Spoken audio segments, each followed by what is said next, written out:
Qu'est-ce que t'en as à foutre d'être validé ou pas validé par un tel? C'est ta life. Est-ce que toi, tu es venu au monde pour être validé par Jean-Michel? Non. La vérité, c'est non, frérot. J'ai lancé des business, des petits business au Togo qui me rapportent quelques fois. Alors parce que les entrées d'argent ne sont pas toujours... c'est pas comme un salaire. Parfois ça vient, parfois ça ne vient pas. Parfois c'est plus élevé que d'habitude, parfois c'est moins élevé.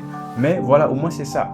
Je fais preuve d'un talent agressif. Tu vois ce que je veux dire? Je m'impose avec toute ma puissance. Je te domine. Tu comprends? Tu fais des calomnies, des médisances, je te domine. Tu inventes une histoire, je te domine. Tu fais un coup, je te domine. Je prends des décisions difficiles aujourd'hui qui...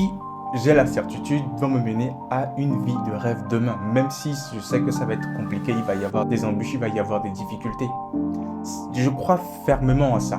Ce qu'il dit qu'on lui a fait parce qu'il est noir, là, c'est certainement vrai. C'est sûrement vrai. Mais ça fait longtemps qu'on a dépassé ça, nous. Qu'est-ce que tu crois, toi? Tu vas mourir. Tout le monde va mourir. C'est une vérité immuable. C'est une vérité... personne n'a encore apporté la preuve du contraire.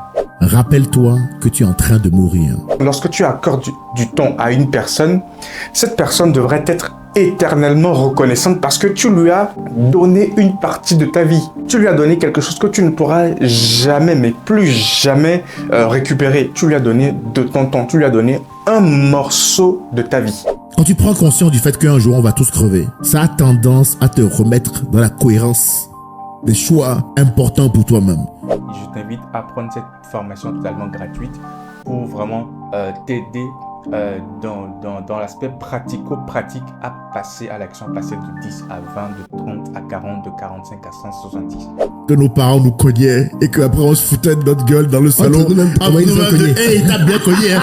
C'est ça que j'ai revu quand j'ai vu Ngannou là, tu vois, parler de comment elle a cogné. C'est pour ça que ça m'a vraiment touché, même de manière émotionnelle carrément. Je me suis dit, ah lui c'est vraiment, c'est un vrai quoi, tu vois, c'est un vrai. C'est pas moi qui vais changer une personne qui est foncièrement raciste. Je sais pas, ça c'est le travail d'un psychologue et même va savoir si ce psychologue va réussir à changer quelqu'un de raciste en non raciste. C'est pas mon travail, donc je fais ce qui est en mon pouvoir et puis j'avance, point barre. Ce que vous dites là, que vous avez subi en tant que noir, en tant qu'arabe, en tant que femme, c'est sûrement vrai. Je vous rassure, c'est sûrement vrai. RIP tout le soutien. Pour autant, si vous en faites une excuse justifiant votre médiocrité, si vous vous servez de ça comme argument pour ne pas aller là où vous devez aller, si vous employez ça comme justificatif pour ne pas révéler votre plein potentiel et apporter au monde ce que vous avez à lui apporter à la fin de votre existence là, vous allez avoir beaucoup de regrets. Une situation m'est arrivée, est-ce que je peux faire un truc pour la changer? Oui? Bon, ben alors c'est pas la peine de m'inquiéter. Non? Bon ben alors c'est pas la peine de m'inquiéter non plus. Dans les deux cas. Voilà. Tous ceux qui bossent dans un boulot lambda là, amusez-vous à remonter la chaîne. Et ensuite calculer la disparité salariale qui est entre vous et le mec qui est au sommet de la chaîne et calculer combien de vies il faudrait pour avoir la même égalité de salaire avec ce gars-là. Ça va vous calmer. Ne vous comportez pas comme si votre temps était limité. C'est stupide de faire ça. Être validé par une société malade, ce n'est pas un signe de bonne santé mentale. Tout à fait. Il faut que les gens comprennent ça à un moment donné. Vous pouvez dire ce que vous voulez de moi. Je sais que mon cœur est juste. Bienvenue dans cette vidéo qui va être une masterclass. Je reprends la vidéo dans laquelle Philippe Simon de Investir au Pays invite Edgar Ivre dans son podcast et tu vas voir que tout simplement c'est une masterclass. En fait, ce sont des sujets de développement personnel, de motivation dont Edgar Ivre fait part de par son expérience. Il faut savoir que en fait, il a refusé catégoriquement, il a dit non à la fortune de son père qui est multimillionnaire en euros, tu le verras dans la suite.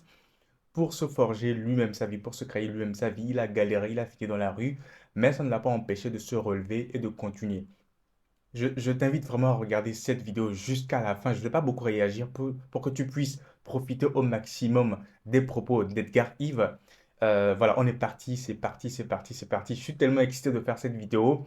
En fait, je l'ai regardé, il y a tellement de choses intéressantes, des choses que j'ai moi-même déjà dit sur ma chaîne YouTube, sur le temps qui nous reste à vivre, sur le fait de passer à l'action, de faire vraiment ce que tu veux dans la vie.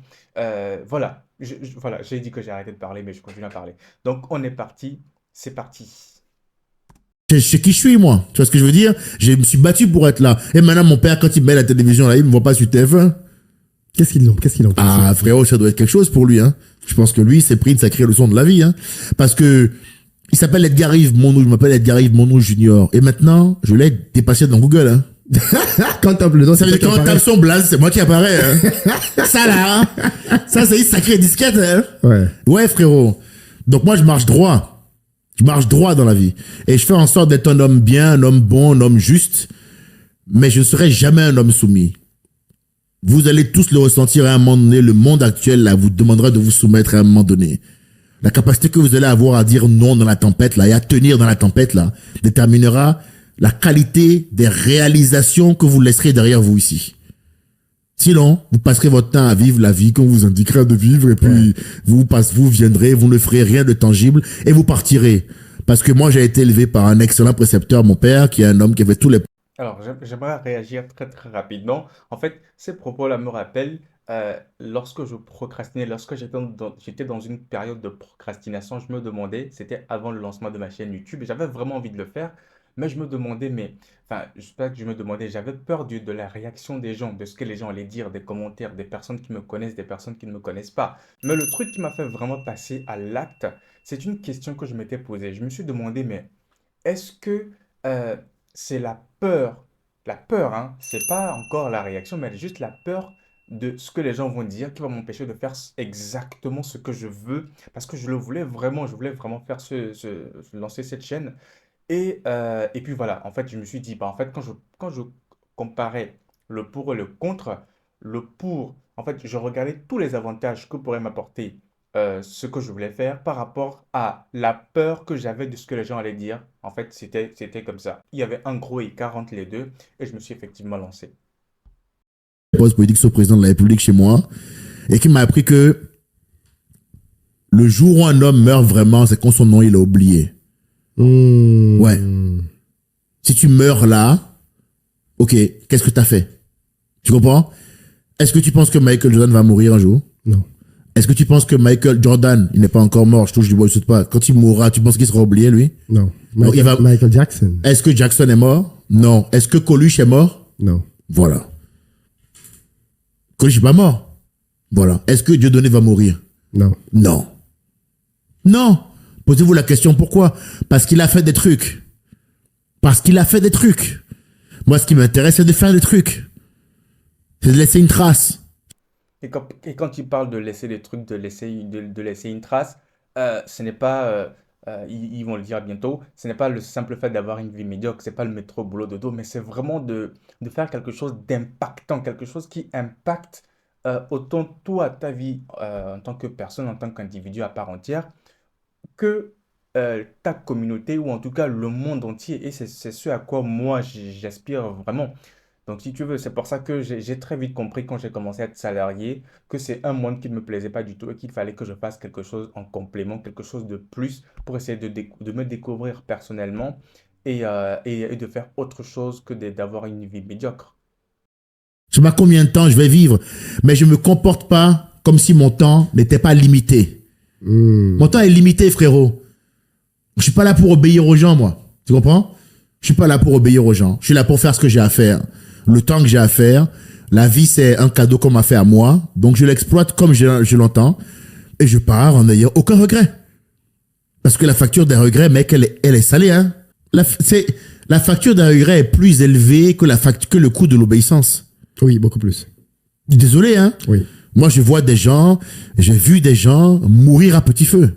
Parce qu'avoir un semblant d'existence, là, c'est pire que la mort, hein. Vu des gens vivre pour pas avoir de problème, là, il vaut mieux en avoir. Quand même, 2-3 fois, je me suis dit, hein. Très vite, j'ai fait le calcul, je me suis dit, non, il vaut mieux en avoir des problèmes. On n'a pas à se soumettre, même si le plus grand nombre nous l'impose. Ça, moi, je l'ai appris en me dressant contre mon père. Donc, sur mon mindset, je n'étais pas destiné à être humoriste, mais je me suis battu pour être là.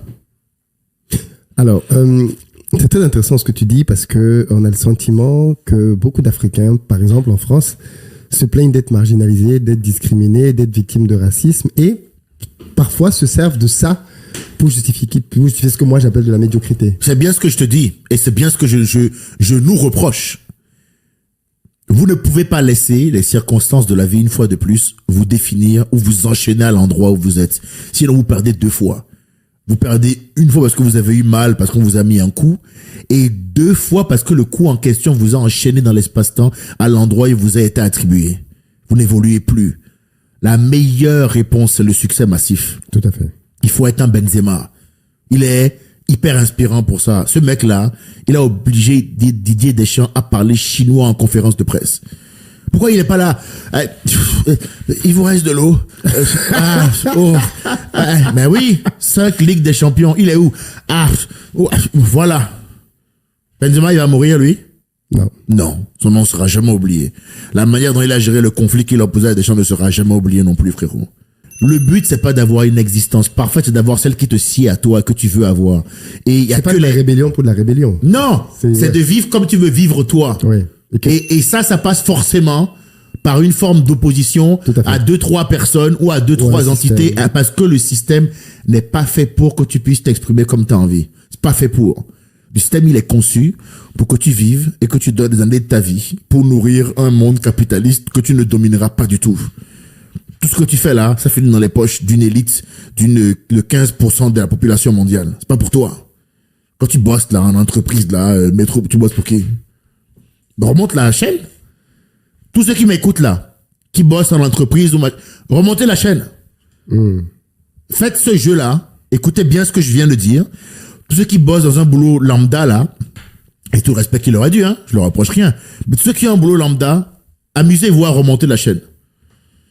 Et ensuite, calculez la disparité salariale qui est entre vous, le mec qui est au sommet de la chaîne, et calculez combien de vies il faudrait pour avoir la même égalité de salaire avec ce gars-là.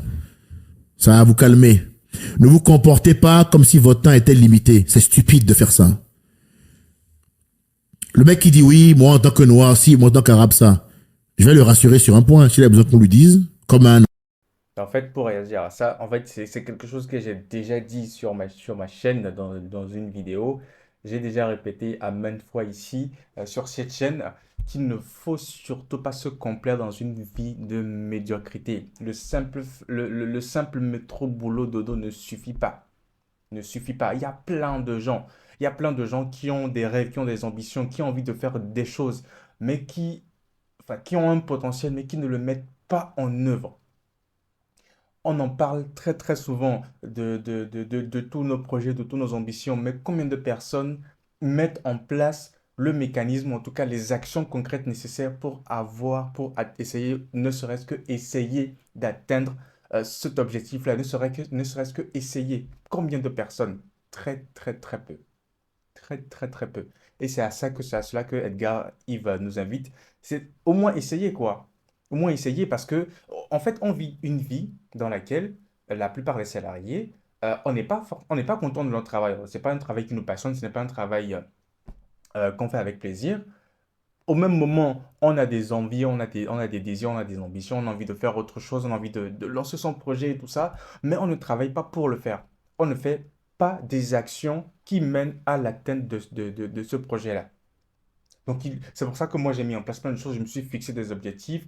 Voilà, j'essaye de développer ma propre communauté au travers de cette chaîne YouTube. Donc, si tu n'es pas abonné, c'est le cas de le faire. Voilà, j'essaye de faire pas mal de choses. J'ai mis en place des réunions avec desquelles on parle avec d'autres personnes. On parle de mindset, on parle de business. Je crée ma communauté. J'ai lancé des business, des petits business au Togo qui me rapportent quelques fois. Alors, parce que les entrées d'argent ne sont pas toujours. C'est pas comme un salaire. Parfois ça vient, parfois ça ne vient pas. Parfois c'est plus élevé que d'habitude, parfois c'est moins élevé. Mais voilà, au moins c'est ça.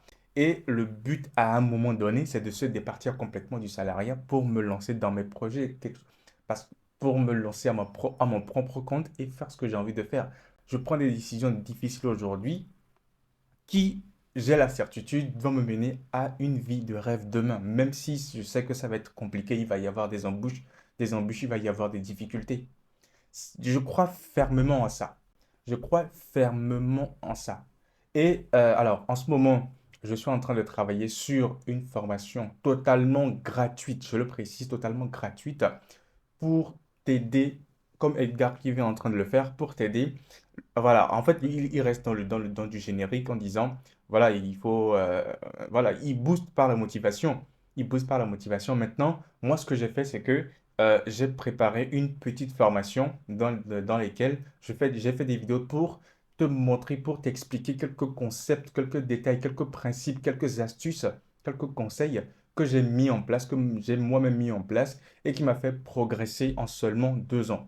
Donc, c'est quelque chose que, voilà, dès que la formation sort, tu seras forcément informé si tu t'abonnes et que si tu regardes et si tu regardes mes vidéos. Donc, dès que ça sort, eh bien, je t'invite à prendre cette formation totalement gratuite pour vraiment t'aider dans l'aspect pratico-pratique à passer à l'action, passer de 10 à 20, de 30 à 40, de 45 à 170. Un enfant, je vais le rassurer. Il a sûrement raison, Philippe. Ce qu'il dit qu'on lui a fait parce qu'il est noir, là, C'est certainement vrai. c'est sûrement vrai. Mais ça fait longtemps qu'on a dépassé ça à nous. Qu'est-ce que tu crois, toi? Et voilà, je réagis encore. J'aime à dire à mon entourage que lutter contre le racisme aujourd'hui, ce n'est pas mon combat.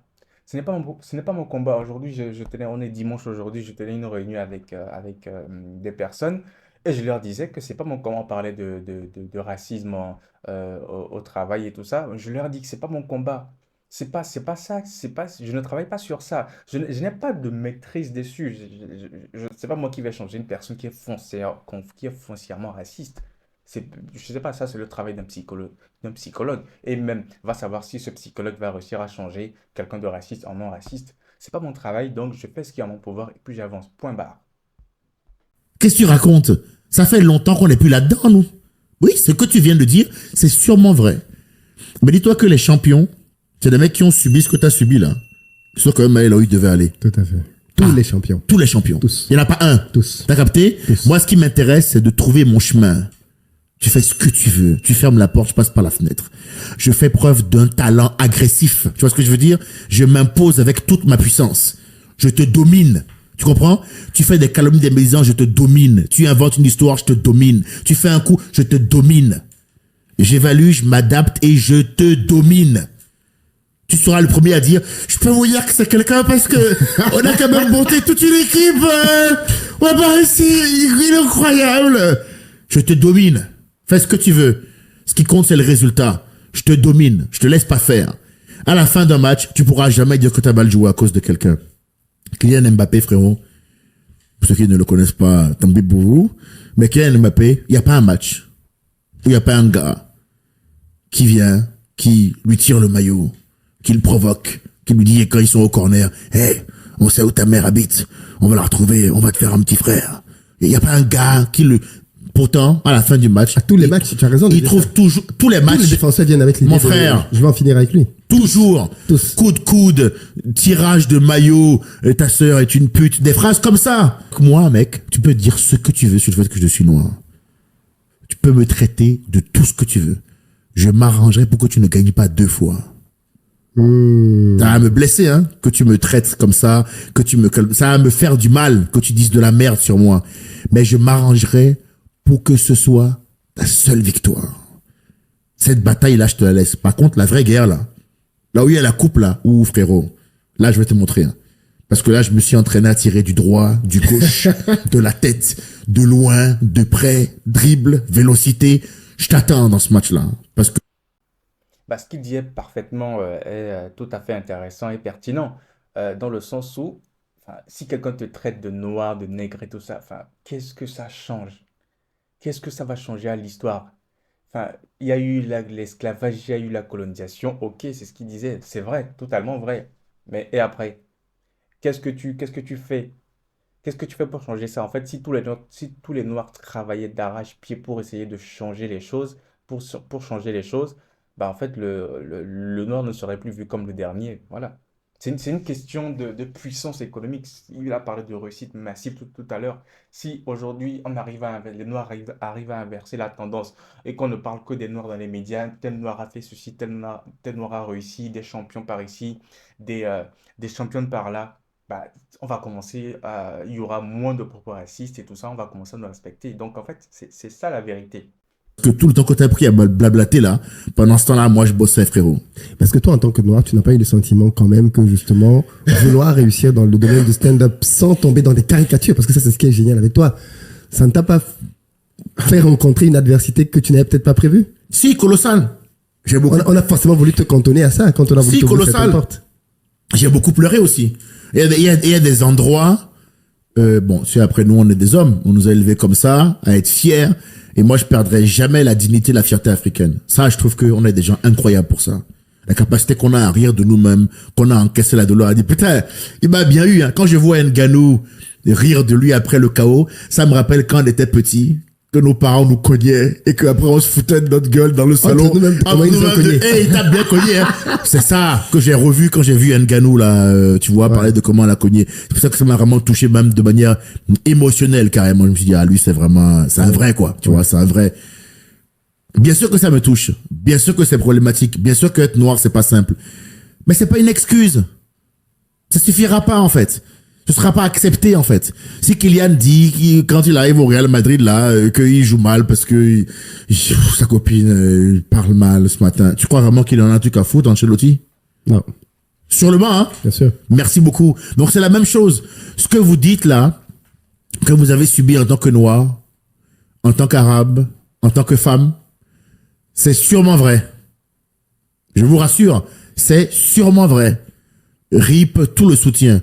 Pour autant, si vous en faites une excuse justifiant votre médiocrité, si vous vous servez de ça comme argument pour ne pas aller là où vous devez aller, si vous employez ça comme justificatif pour ne pas révéler votre plein potentiel et apporter au monde ce que vous avez à lui apporter, à la fin de votre existence là, vous allez avoir beaucoup de regrets. Et attention, hein, la facture des regrets est beaucoup plus élevée que le coût de l'obéissance. Faites gaffe à ça. Ne vous comportez pas, je répète, comme si votre temps était limité. Limité. Voilà. Il n'est pas illimité, votre temps. Il est limité. N'oubliez pas ça. Votre temps est limité. Les stoïciens disent... Notre temps est limité. Je l'ai encore une fois déjà dit sur cette chaîne. Notre temps est limité. Tu vas mourir. Tu vas bientôt mourir. Je vais aussi bientôt mourir. En attendant, qu'est-ce que tu fais? En attendant, qu'est-ce que tu fais pour laisser une trace positive sur cette terre? En attendant, qu'est-ce que tu fais pour mener une vie la plus épanouie possible avant de partir? Qu'est-ce que tu laisses comme héritage? Je ne parle pas seulement d'héritage financier, mais qu'est-ce que tu laisses comme trace à tes enfants, comme héritage, comme patrimoine à tes enfants? Moi, pour l'instant, je n'en ai pas encore, mais je travaille dessus pour avoir cette trace, pour avoir ce patrimoine. Et Dieu seul sait tout ce que je fais tous les jours de ma vie pour mettre en place tout ce que je suis en train d'entreprendre, en tout cas tout ce que j'espère avoir dans quelques années. Qu'est-ce que toi tu fais? Je ne suis pas en train de te le reprocher, mais c'est juste, voilà, si tu t'es déjà retrouvé dans des situations où tu as eu envie de faire des choses, où tu as eu un projet et que jusqu'aujourd'hui tu n'es même pas encore dans l'étape de l'exécution, c'est peut-être le moment. C'est peut-être le moment. C'est certainement le moment. Une phrase, moi je me revendique beaucoup de la philosophie stoïcienne. D'accord. Énormément. Énormément. J'ai lu les méditations de Marc Aurèle, qui est considéré comme l'un des 5 grands empereurs, le dernier des 5 grands empereurs, hein, qui a régné à Rome, et qui a écrit un livre, la méditation, qui a servi ensuite de fondation à toute la philosophie stoïcienne. Oui. Les stoïciens disent une phrase que j'aime beaucoup, qui est la suivante: Memento mori. Rappelle-toi que tu es en train de mourir. Leur théorie est que tes cellules se dégradent à l'instant même où tu foules la terre. Elle commence. Au moment où tu arrives, ta dégradation, elle commence.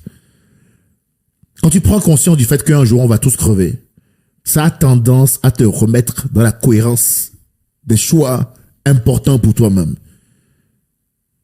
Quand je te rappelle que tu vas crever, tu dis, mais attends, il faut que je tue le temps que m'est imparti là. C'est parce qu'on dit 80.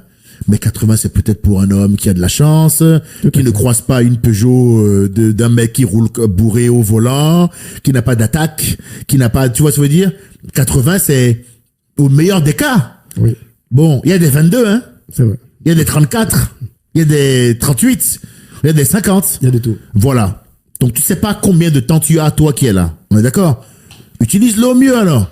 Qu'est-ce que t'en as à foutre d'être validé ou pas validé par un tel? C'est ta life. Est-ce que toi, tu es venu au monde pour être validé par Jean-Michel? Non. La vérité, c'est non, frérot. Et c'est parce que moi, je réfléchis comme ça que je suis un tel problème. Ils te diront, le gars, il est problématique. Non, il n'est pas problématique. C'est juste qu'il t'obéit pas. Hein. Ouais. Il rentre pas dans le moule. Il rentre pas dans ton moule. C'est ça qui fait qu'il est problématique. Parce que lui, il te dit la vérité en face. Il est problématique. Mais problématique de quoi, frérot? Je contrôle mes émotions et je fais ce qu'on attend de moi. Je fais ce que j'ai à faire. Tu comprends? Et ça, un pro. Il y a des mecs qui ont perdu leurs parents, qui sont allés faire des matchs de foot, qui sont allés faire... je regardais là Charles Leclerc, le jeune pilote, la Ferrari, là, machin. Lui, quand il va faire la course, là, il perd son père. Hein.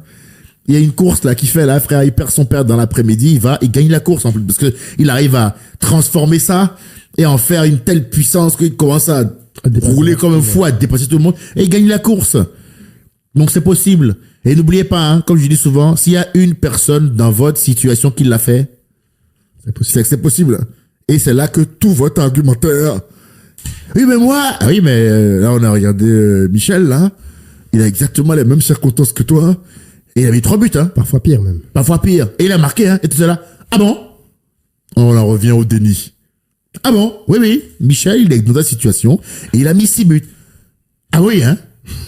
Oui, mais moi, j'ai une sensibilité particulière. Allez, c'est bon, on dégage. Allez, c'est bon, on dégage. Là, tu veux nous amener dans le pathos, dans l'affect. Ça sert à rien. Je vais vous filer un conseil des stoïciens également, parce que vraiment, c'est fabuleux cette philosophie. Ça apprend à gérer beaucoup de choses. Ils ont un truc qu'ils appellent la dichotomie du contrôle d'Épictète. Ils disent, quand il t'arrive un truc dans la vie, il faut te concentrer sur ce sur quoi tu as du pouvoir. Oui. Voilà. Une situation m'est arrivée, est-ce que je peux faire un truc pour la changer? Oui. Bon, ben alors c'est pas la peine de m'inquiéter. Non. Bon, ben alors c'est pas la peine de m'inquiéter non plus. Dans les 2 cas. Voilà. Très vrai. J'ai le pouvoir de me lever chaque matin, moi, et de faire de mon mieux. De donner tout ce que j'ai. Sans faiblir. Sans calcul. D'être purement dans le don de mon énergie. Ça, je peux le faire. C'est tout ce que je peux faire. Le reste, c'est pas important. Ouais, c'est ça. On se trouve trop d'excuses. Je suis tout à fait d'accord. Trop d'excuses. Je me suis trouvé pas mal d'excuses. Et même encore aujourd'hui, parfois, je me retrouve à me trouver des excuses. Mais je travaille à vraiment avancer, à faire à faire ce qu'il y a en mon pouvoir. Ce qu'il y a en mon pouvoir. Maintenant, pour le reste, quand je peux rien changer, et ceux qui me connaissent le savent. Je peux rien changer, bah en fait, donc pourquoi tu veux que je dépense mon énergie à en parler ou à, à me morfondre, à m'apitoyer sur ça? Je peux rien changer. C'est comme ça, en fait, tu perdras ton temps et ton énergie à vouloir changer des choses qui ne sont pas changeables, qui ne sont pas de ton fait. Travaille plutôt sur ce sur quoi tu as de l'emprise, ce sur quoi tu as un réel pouvoir de transformation. Tout à fait. Il y a beaucoup de femmes, c'est juste qu'elles n'ont pas trouvé leur place dans le monde, et parce qu'elles ne l'ont pas trouvé, il faut que le monde brûle. Et elles se servent du combat féministe comme vecteur pour défouler toute leur haine. Je me suis déjà engueulé avec une femme, moi, en comédie club, mais engueulade, t'as capté, hein? Oui, on est en soirée, il y a 30 personnes, hein, autour de nous, donc vraiment, ce que je te dis là, c'est factuel. On est 30, on commence à dire que oui, elle, en tant que femme, machin, je dis non, meuf. Au stade où on est dans l'humour actuellement, là, c'est pas parce que t'es une femme que tu ne perces pas. J'ai vu ton sketch. Toi, tu es nul. Évidemment, quand tu dis la vérité comme ça à quelqu'un, mais c'est la vérité. Monsieur. Par contre, ce que je te dis, c'est factuel, frérot. J'ai vu le sketch, frérot. Tu vois quel genre de mec je suis. Je suis dans l'honnêteté. C'était nul. Toi, c'est pas parce que t'es une femme, c'est parce que t'es nul qu'on te prend pas. Ça n'a rien à voir. Mais d'ailleurs, est-ce qu'on devrait sélectionner par rapport au sexe ou par rapport à la performance? C'est tout. Parce que maintenant, ils disent qu'il faut autant de meufs que de gars. Mais ça n'a rien à voir. Ça n'a rien à voir. Il y a actuellement peut-être plus de gars de haut niveau que de meufs de haut niveau. Et ça ne veut pas dire que l'homme est plus drôle. Peut-être que la femme, socialement, historiquement, a eu accès à l'humour peut-être plus tard, parce que ça s'est libéré peut-être plus tard les droits de la femme, justement, et que peut-être qu'il faut plus de temps de pratique pour avoir l'équivalent, j'en sais rien. Mais en tout cas, factuellement, il y a beaucoup plus de gars bons. Donc ça va se ressentir aussi dans les plateaux qui vont être organisés. Mais ça, on veut plus entendre ça. Tout, même les cachets. Oui, mais ça, on veut plus entendre ça. Oui, bien sûr, il faut que ce soit... Parce qu'on veut plus entendre ça. Parce qu'on veut plus réfléchir. Oui. On veut être dans l'affect, dans l'émotion. Et on veut être con, en fait. Vous voulez être con. Eh ben, soyez con. Ben, je vais être con avec vous, alors. Tu vois ce que je veux dire? Moi, je suis un mec, ça, quand ça vient, je te mets la vérité en face, hein. Et c'est dit de manière tellement violente comme je viens de le faire, que l'autre en face. Elle veut ta mort après. Oui, bien sûr. Donc, sur cette base-là, elle a commencé à dire aux gens dans la soirée, ce gars est misogyne. Ah oui. À l'époque, tu vois, mon frère, écoute-moi bien les gens comment ils sont. Hein. À l'époque, on buvait. Moi, je bois plus encore une fois. Hein. Mais à l'époque, on buvait. Donc déjà, ce qu'elle dit avoir ressenti là, quand je lui ai parlé, peut-être c'est vrai, peut-être qu'elle m'a pris pour un orque, hein, ça se trouve, hein, avec la drogue. Tu vois, il faut largement relativiser ce que disent les gens. Elle a commencé à dire à tout le monde, il est misogyne. Moi, j'ai fait une ligne droite en me disant, meuf, si t'as un truc à me dire, tu me le dis.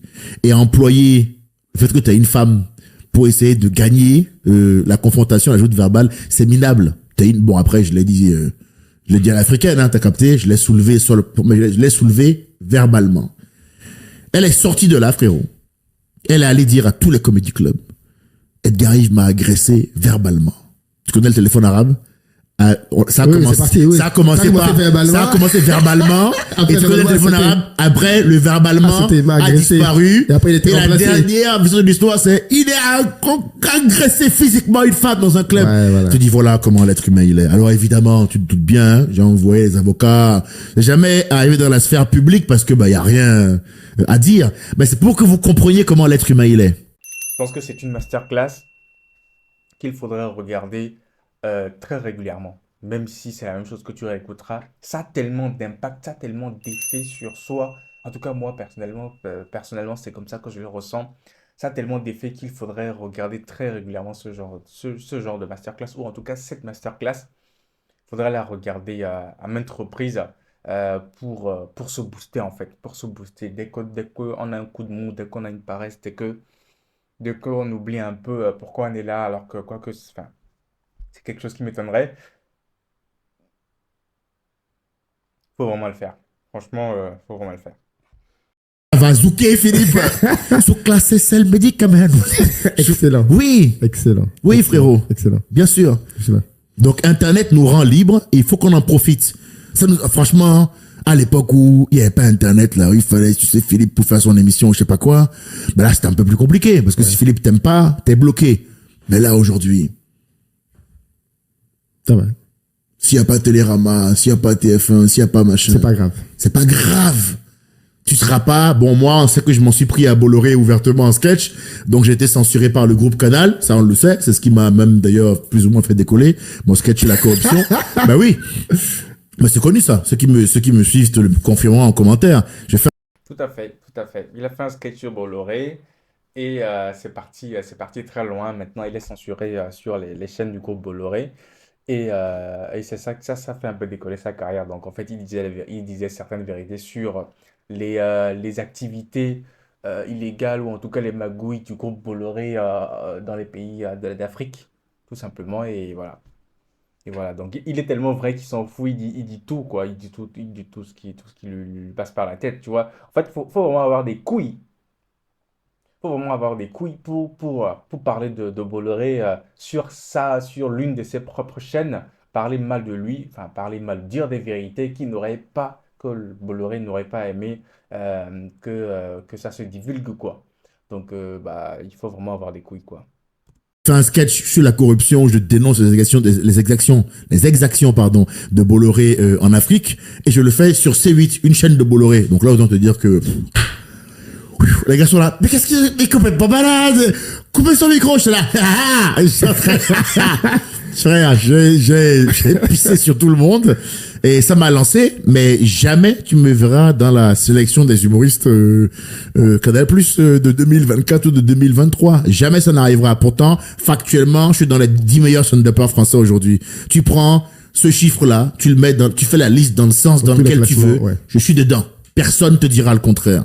Tout le monde reconnaît mon talent. Mais je suis problématique. Mais ça, je le porte fièrement. Parce que problématique, ça veut dire que je suis quelqu'un de bien dans un monde de fous. Être validé par une société malade, ce n'est pas un signe de bonne santé mentale. Tout à fait. Il faut que les gens comprennent ça à un moment donné. Vous pouvez dire ce que vous voulez de moi. Je sais que mon cœur est juste. Vous n'entrerez pas dans ma tête pour me faire croire que je suis autre chose que ce que je suis vraiment. C'est ça que je veux transmettre aux gens. On est qui on est, on fait ce qu'on veut, et c'est juste comme ça qu'on va changer le monde. C'est pas avec autre chose. C'est pas en votant plus à gauche ou plus à droite. Si chaque être humain fait ce qu'il a envie de faire, Écoute, la société va bien devoir s'adapter à la situation, non? C'est tout. Comment vous levez le matin, faites ce que vous voulez. Sortez des constructions sociales et des croyances limitantes dans lesquelles on vous a mis depuis votre enfance. Sortir des croyances limitantes. Encore quelque chose, un sujet dont j'ai parlé sur ma chaîne. Sortir des croyances limitantes. Voilà, j'ai fait une vidéo là-dessus dans laquelle j'ai donné quelques conseils pour essayer de briser certaines croyances limitantes, d'essayer de les identifier déjà et ensuite de briser certaines croyances limitantes. J'en ai eu, moi, des croyances limitantes. Et ces croyances limitantes-là, certaines, je les ai brisées. Parfois, c'est pas évident de savoir que telle croyance est limitante, telle croyance nous empêche de faire des choses, bah parce qu'en fait, c'est la société qui nous a inculqué ça comme ça. Donc, il faut être extraverti, il faut être ouvert, prêt à entendre des choses, prêt à partager son opinion. C'est pour ça, c'est l'une des raisons pour lesquelles j'ai créé ma chaîne YouTube, pour donner mon avis sur des sujets. Et maintenant, on va savoir si ça passe ou ça casse. Quand tu entends euh, une, euh, une vidéo comme ça, une masterclass comme ça, la seule chose dont tu as envie, en fait, moi en tout cas, c'est ce qui m'est arrivé, eh bien, c'est de prendre mes clics et mes claques, de faire mes valises et puis de partir vers l'endroit où je rêve de vivre pendant le restant de ma vie. Mais bon, après, voilà, ça donne des ailes, mais ça ne se passe pas comme ça, il faut le préparer. Il faut le préparer, c'est tout un processus. Prenez du temps pour trouver ce pourquoi vous êtes fait. Prenez du temps pour trouver ce dans quoi vous arrivez à avoir un haut niveau de performance, donc que cela soit un effort pour vous. C'est ce qu'on appelle le talent. Tout à fait. C'est la définition même du talent. Ce dans quoi tu es bon naturellement, soit un effort. Bon, moi, frérot, tu l'as bien vu, l'oral, c'est mon domaine et c'est pas un effort surhumain pour moi. Par contre, ça, je l'ai travaillé pendant des années. Tu comprends? Tout à fait. J'en ai fait une compétence, c'est du talent de travailler la compétence. Et je l'ai exposé au monde, et avec cette compétence-là, j'apporte au monde ce que je peux lui apporter. C'est ça un être humain utile. Tu comprends? Je fais ma part. Je dis ce que j'ai à dire dans le monde qui va pas. J'ai une voix qui commence à porter un peu. J'en profite pour dire quelque chose de bien. C'est là où ils auront du mal, à dire que je suis un connard. Parce que moi, quand on m'écoute, on voit bien que ce qui m'intéresse, c'est que le monde soit meilleur, frérot. T'as capté? Voilà. Je ne pense pas à ma petite personne. Je me dis pas, oui, moi, en tant que noir. Non, non, je suis pas comme ça. Je pense aux autres. Je suis ouvert vers les autres. Trouvez ce pourquoi vous êtes fait et apportez au monde ce que vous avez à lui apporter. Ne vivez pas la vie qu'on vous indique de vivre selon les dogmes ou les idéaux d'autres personnes. Votre temps est limité, je le répète. Faites pas comme si il n'y avait pas de limite à votre temps. Putain, tout ce qui est kiffant là, les vacances, les amis, les proches, ça là, ça va finir. Vous imaginez? Prenez votre best moment là et dites-vous que ça va finir. Frérot, c'est pas chiant de fou ça? Moi, ça me fait chier de me dire que ça va finir. Donc maintenant, je me dis, à l'instar de tous les héros de manga que j'aime, là, les Naruto, on a perdu Akira Toriyama, paix à son âme récemment, Sangoku, Dragon Ball Z, c'est lui qui a créé ça. À l'instar de tous ces héros-là, je vais essayer de faire brûler la flamme de mon existence et d'en faire un truc utile et de m'assurer de ne jamais mourir. Je vais m'assurer de laisser quelque chose derrière moi et si la société est un endroit un peu meilleur parce que j'étais là, eh ben c'est bien. Ça veut dire que j'aurais servi à quelque chose. Mais je fais ce pourquoi on m'a élevé. Voilà. Je essaye de m'améliorer et d'améliorer la vie de mon prochain. Il n'est pas question que de moi. Bon voilà, je vais m'arrêter là pour cette vidéo. Elle était très très intéressante, très inspirante, très très motivante. N'hésite pas à me dire ce que tu en penses dans la barre des commentaires. Voilà, ce genre de vidéo, vraiment, c'est pas une vidéo qu'on regarde de façon classique. C'est pas une vidéo qu'on regarde et on passe à une autre vidéo. C'est une vidéo qu'on regarde qui nous amène à réfléchir. Moi, quand je le regardais pour la première fois, bah, en fait, il y a certaines parties qui m'impactaient tellement que je mettais pause et je réfléchissais. Au-delà même de réfléchir, ça me donnait des envies, ça me donnait des ailes. J'avais envie de prendre mes clics et mes claques et de partir. De partir à l'endroit, vers l'endroit où je rêve de vivre. Vers l'endroit que je visualise très régulièrement dans mon esprit. C'est- Là, je suis en train de rêvasser, mais très, très concrètement, c'est ce que cette masterclass-là, ces propos d'Edgar Yves m'ont transmis. Ça m'a vraiment transcendé et j'espère que ça a le même effet sur toi. Et voilà quoi. Comme je t'ai dit, c'est, comme je t'ai dit, est-ce que comme tu as dû l'entendre, il faut faire ce que tu as envie de faire. C'est le plus kiffant. c'est le plus kiffant. Peu importe les emmerdes, c'est le plus kiffant. Donc voilà, je te dis à très bientôt dans la prochaine vidéo. Allez, ciao.